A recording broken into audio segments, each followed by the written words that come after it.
Hey guys, welcome back to BDO Facebook Live. As you know, I'm Monica, and today we have a very special guest with us. He is a father, he is a professor, a minister, a trainer, and an amazing mentor, Dr. Paul Phillips. Thank you for joining us. I feel like I need a round of applause after that, right? I'll take it. Yeah.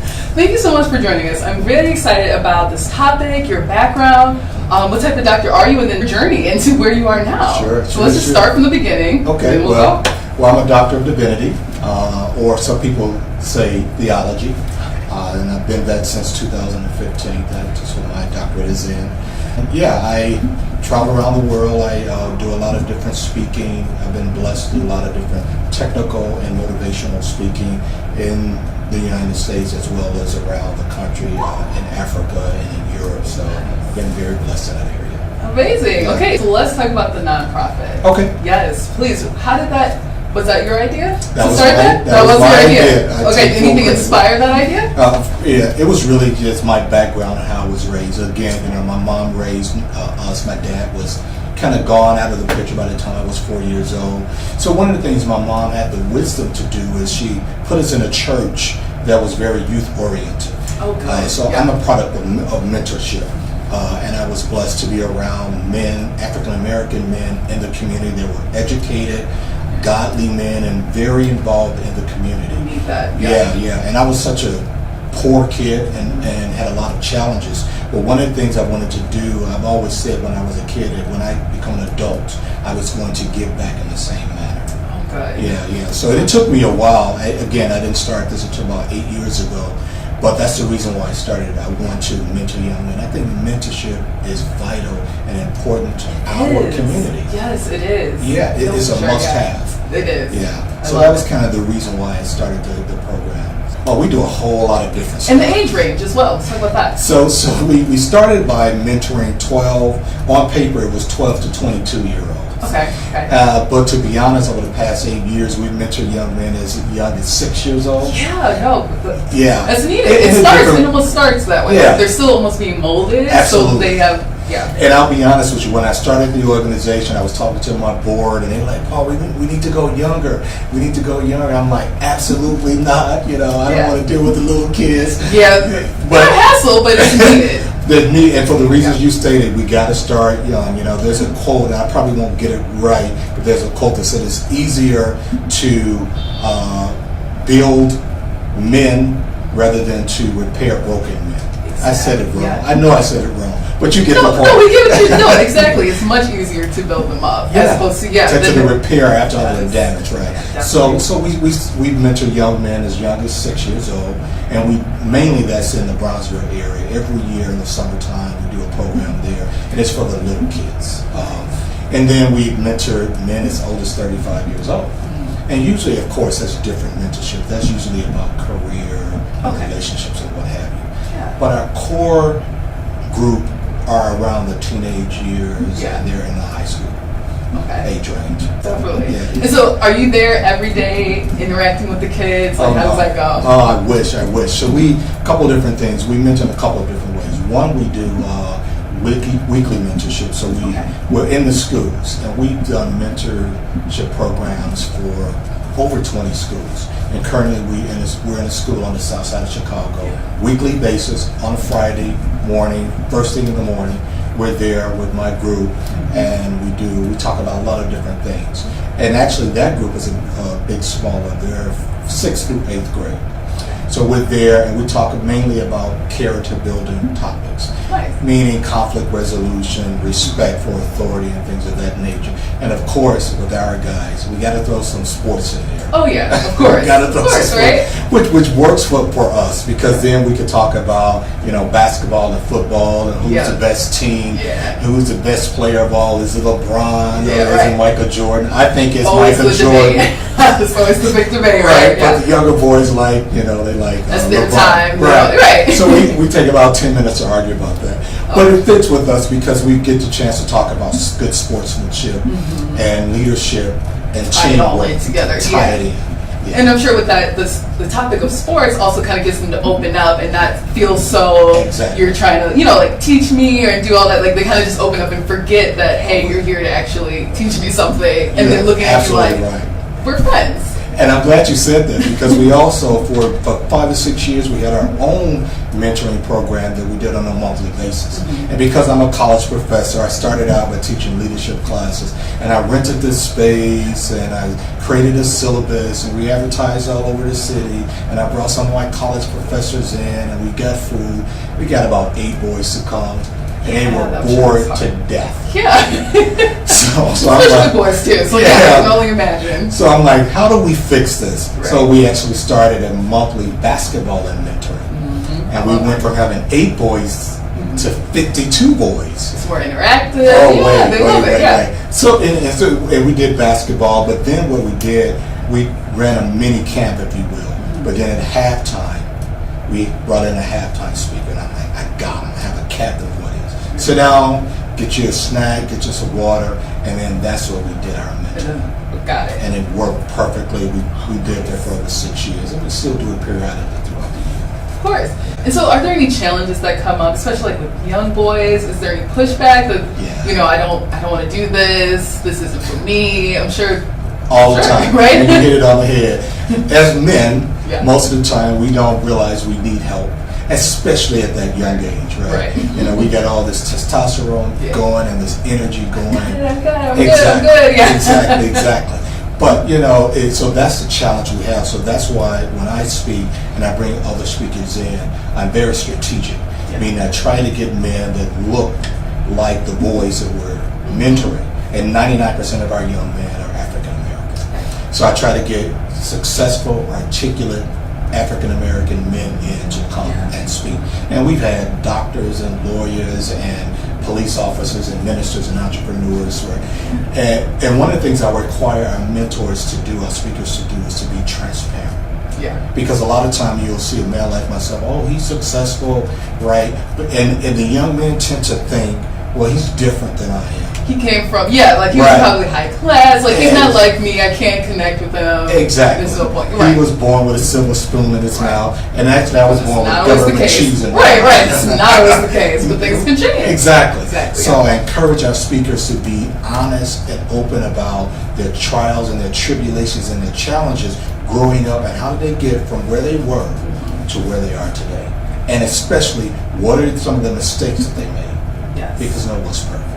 And it's been a great formula. It's worked out really well. It seems like a very realistic formula, like you said, in the process, and just to get everyone to be as transparent as possible. Absolutely. And I'm sure you get great responses from the boys. Right? I'm so blessed when one of the boys walk up to me and say, "Man, Dr. P, you really touched me," or that speaker you brought in. Warms your heart. Oh my God! It's like I always say this. It's like food for my soul because it makes it all worth it. I love that. Yeah. I love that you're impacting so many lives. Yeah. And it's needed. So obviously the program is not just to help raise the boys, right? And to fix them if they're already adults and all of that. But what things can parents do as well? Yeah. If it's just a single mom or just whoever is in the household. Yeah, I'm glad you asked that, because that's one of our challenges as well. Yeah. I've been doing mentoring for 30 years, even before I started the program. And if you study mentorship, one of the keys to successful mentoring is that the mentee has to be engaged and locked in. Right? It is incumbent upon the mentee to reach out and to really try to establish that relationship with the mentor. Because the mentor is usually someone that's busy and successful and what have you. So you need a young man that's really hungry and that's in need. I say that to say we really need the parent to encourage that relationship.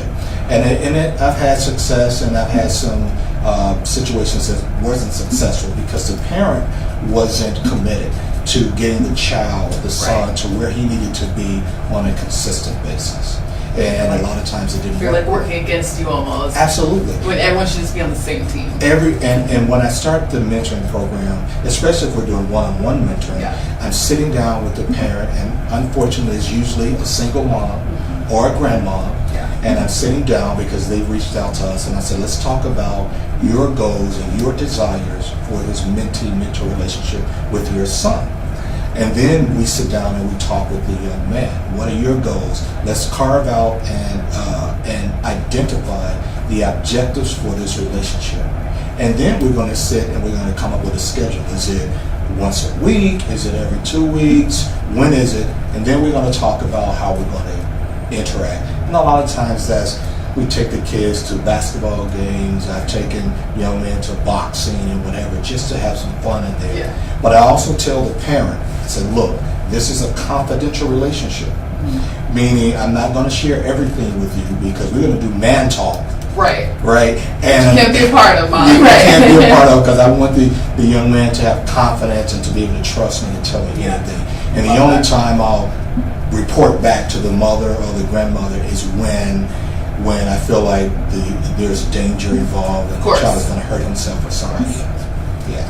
No, I love that. Love it. Yeah. Let's talk about the importance of leadership. Yeah. It's so important in our community.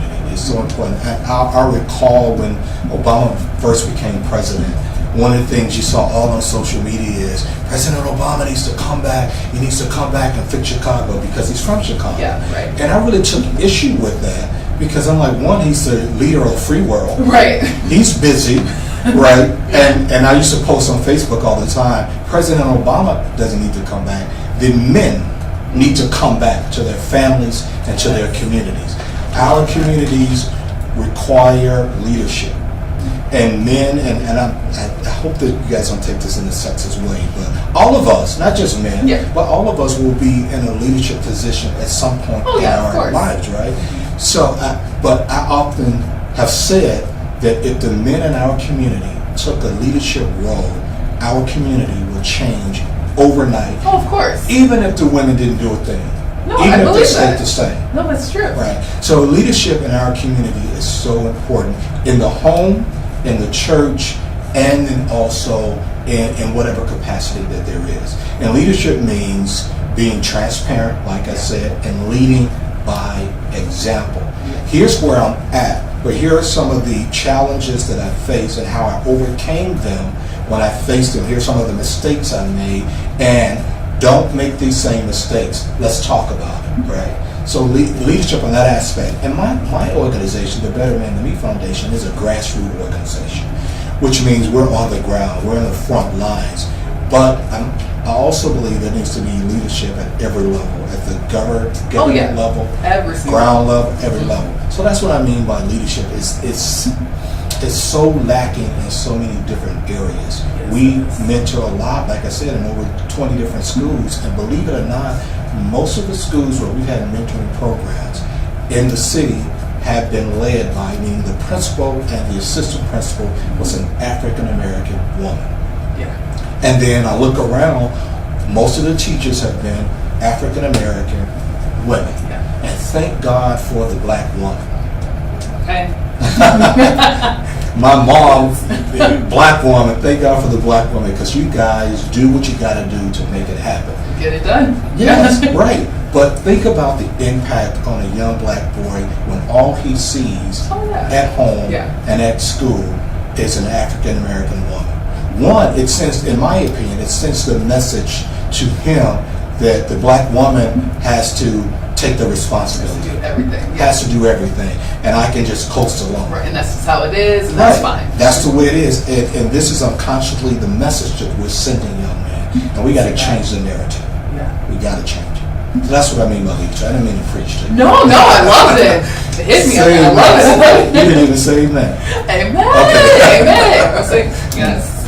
So it's so important. You know, and when I speak all over. That's one of my favorite topics. We talk about leadership in the community, business leadership, and what have you. There's so many different levels to that. Yeah. And so along with leadership, obviously also comes, you mentioned leadership in the community, but giving back to the community as well, and caring about your community and taking care of your community. Yes. When I say character building, one of the things we teach the young man is you as a man must be responsible for your community. Be responsible for yourself, your family, and your community, which means you're going to have to sacrifice some money, time, and energy, which means you don't only be a father to your son, but you may have to be a father figure to the boys on your block. To his friend, right, to the other friends, all the friends. Absolutely, and it's going to cost you some time, some money, and energy, but it's not something that, it not only is it worth it, it is a requirement for our community. I often say to people that nobody is coming to save us. I was just going to say, no one will have our back the way we will have each other's back, honestly. Stop calling for President Obama and Trump and what have you. We have to save ourselves. Yeah.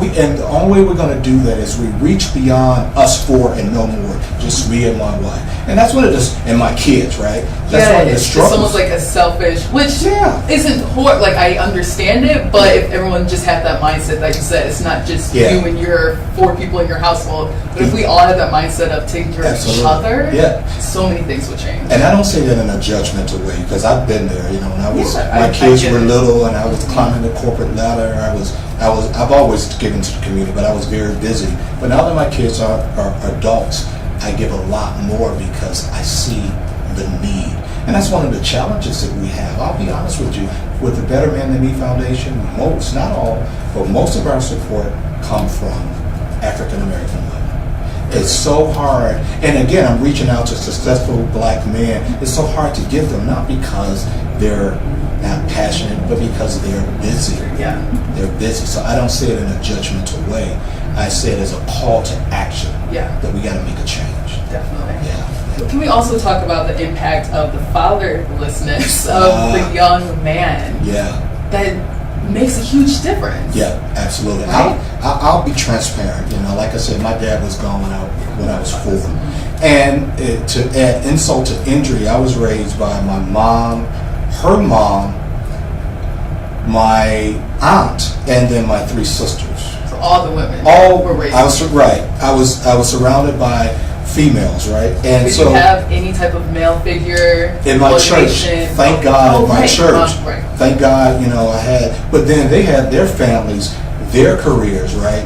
And I am a firm believer that a young boy needs his dad in his home on a daily basis, if at all possible. Now, sometimes that's difficult to do, but hey, Dad, if you can't be in a home, you need to be down the block. Or across the street. At least just see me like every other day, every day, as much as you can. Definitely. Absolutely. Makes a huge difference. I'm sure. It does make a difference. And I tell older men, like I said, I mentor men as old as 35. One of the things I always tell them is your presence is more important than anything. I had a mentee who was 33 years old, had 6 felonies, and couldn't get a job. Go figure, right? Couldn't get a job. But he also had 6 kids. And he was just struggling. And I would say, look, don't run.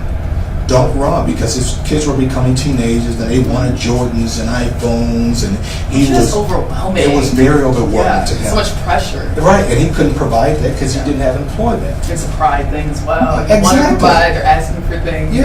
I said, don't run. I said, I get that. I said, but more important than those Jordans and that iPhone is your presence.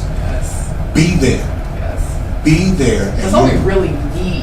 Is what you really need is the presence of my dad in the home, right? So it's so important. And I say this. Here's the transparency part. I was telling somebody else this.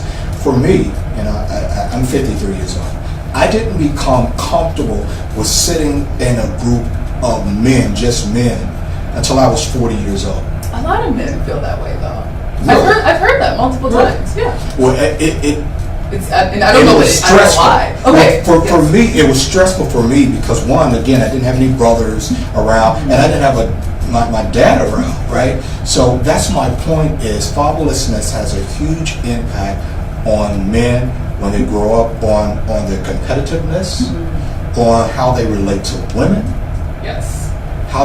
A man needs to see his father show, even if they're not in a committed relationship anymore, how do I treat the mother of my kids? Lead by example, right? Right, and not just in the good times, but how do I work through conflict with a woman or the mother of my children? And it's not something that we grow up knowing. We have to see it. That makes sense, because if they don't see it in the household, they're seeing it in other ways, and maybe negative ways through like TV, movies, music, all of that. So then that's all they know. And it's like, can we really blame them? They were never taught. Absolutely. So and the last reason why I think fatherlessness is so impactful is because we talk about who you are. That's one of the things we teach. And a man needs to be able to tell his son who he is. I'm the king, you're the prince. Right. And he needs to know that my dad accepts me, he values me, and I'm important to him. And in my opinion, that is the most important thing a father can do, is teach his son who he is as a man. Yeah. And he doesn't have to go to the game or to Right. a woman or to the police officer or to rap music or to social media to define who he is Right. as a man. I love it. Yeah. Yes. Oh my God, I love it. That made me think of my dad. Yeah. Almost teared up. Shout out to you, Dad. You were amazing. Yeah. Thank you so much. We were talking about this before. Yes, I appreciate absolutely. you. Thank you so much. Yeah. What makes a good mentor? Like, what should one be looking for? Say, hey, I want that person to mentor me. I think one of the main things you want to do is you want to look for a mentor that's doing or at a place where you want to be. Okay. Right? So what do you aspire to be, especially if he or she are working in a career or in a field or is doing something that you aspire to do? That's one of the things you should look for. And then look for someone that looks like you, right? That Right. understands your challenges, where you've been. Relatable, Right, yeah, exactly. definitely. That you can relate to. I think that's the main thing. But then I also think that people need many different types of mentors. Okay. Maybe like a personal mentor that's Okay, so you're helping saying- you with your relationship, but then Career a one, career maybe. one. Yeah. Absolutely. Don't just stop at one mentor. How does one ask for someone to be their mentor? Like, like, is there kind of like a template that you would maybe say? Like, Yep. I tell my daughters Yeah. this all the time. Here it is, and it's not what you think it is. okay. Hey, can I take you for a burger? A burger? We'd be like, no, I'm vegan. A veggie burger, then. Impossible Burgers at Burger King. That's a vegan burger. No, what I mean by that is usually a mentee, a young mentee, doesn't have a lot of money, right? But for me, if a young man comes up to me and say, "Hey, Dr. P, I want you to be my mentor. Can I take you to go grab something to eat?" Okay. Yeah, and I can't afford. Everyone loves food. So. I love food. I Right. can't afford Maple and Ash, but I can afford McDonald's, right? Or can I meet you at your office? In other words, I would say, look, I really respect you, and I really would like for you to be my mentor for these reasons, Okay. right? List the reasons. List Okay. your I like reasons that. and list the time frame, because it shows to that mentor that you are a critical thinker. And here are the things I want to accomplish over the next year. Can you help me with these things? I like that. Yeah. I'm going to use that. I've been looking for a mentor, so I like There you this. go. Okay. And I don't hopefully this doesn't get me in trouble. But I think it was him that says white people could be white people all day long, every day, all day. Right. And black people can't do that. We can't be black every day, all day. No. Right. What he was saying, what I think he was saying, was we have to be able to switch it up Yeah. a little bit, right? The lingo, like you yeah, can't say one absolutely. thing, they're going to think you mean something completely different. Right, exactly. So, it's unfortunate, but it is what it is, right? Mm-hmm. So sometimes we have to be able to switch it up, to change things in order to interact again, because we don't live in just a black world, right? Definitely. So you have to be able to switch things up. It's a So, great skill to have, for sure. You got to have, and I'll say this again. You millennials, you guys struggle with that. You guys call it being fake. Oh, yeah. That I did. You notice I did my hair. That's what the young girls Yes. do. I ain't gonna be fake. No, that's true. and What is the skill that's definitely Exactly. you need to have? It's not being You can't fake. act It's the being same strategic. The way you're around your friends versus like the Yeah. CEO of the company. You can't talk to them Exactly. the same way. You should be able to Exactly. separate that. Period. It's called being strategic. If you Yes. want that job, you got to get in it, and then you might be able to relax. a little. Right, once you're in, but let's get in first. Let's get in the door and change things once you get in. Yes, I love it. Do we have any other online questions? We do not. Okay, let's say the website and where we can find you one more time. Absolutely. www.bettermanthanme.org, or you can go to dominateproductions.org and shoot us an email. Or you can send me an email, Dr. Paul Phillips, BMTM, @gmail.com.